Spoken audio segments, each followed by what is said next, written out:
But before we start today, I'm just going to address the elephant in the room. Obviously, I'm sure hopefully it's something that you want to address as well and just kind of nip it in the bud here. But there were some tweets from years ago that had recently resurfaced that you obviously had typed out and posted. So I'm going to leave the floor for you briefly to address that, to say anything that you want to say, and then we'll get into the rest of the interview. Yeah, like I'm super saddened and, embarrassed that those tweets came up. Definitely not the person who I am today. I was like a young, childish, immature, and that's exactly what those tweets were. Just super immature. I've lived overseas the last 3 years. Obviously I've seen different things. I've been around different cultures and people. So I'm a different person completely. And, I just want to make sure that everyone knows that in my heart, I don't really ever go out to try to, make someone feel bad. I've grown so much, and I've always been super positive.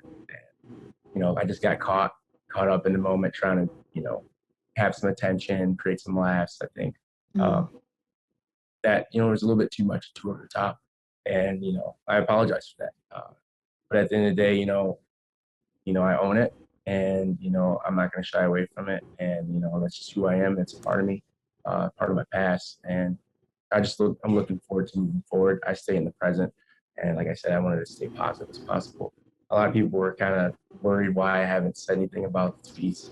And I don't like to dwell on negative moments, negative things in my life. So I'm positively just keep moving forward. And hopefully nothing like this ever comes up again. And I hope that people know my character by seeing me talk and being around me.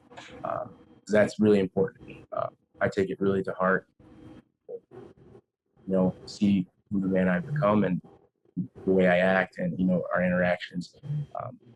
And secondly, I've been getting like this hate for not loving, Black people or self-love, Black women.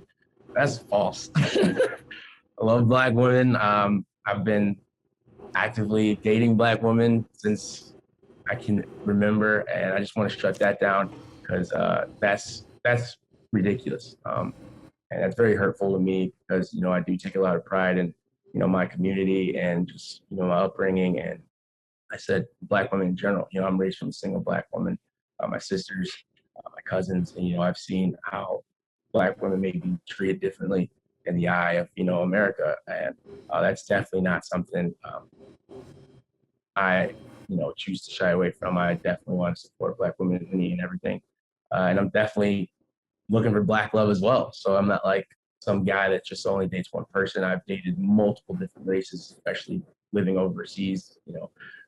So I just wanted to clear the air on that, and that's pretty much all I asked.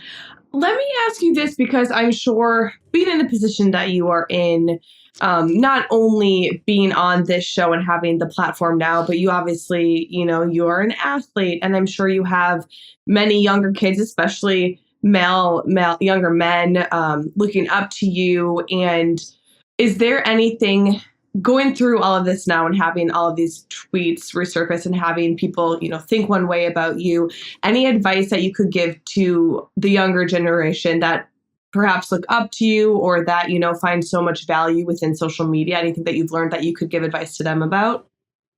I mean, obviously now, be conscious of what you tweet. Even though you might not think anyone's watching, there's always someone's watching, and it's always going to affect the future. But at the same time, don't compromise who you are.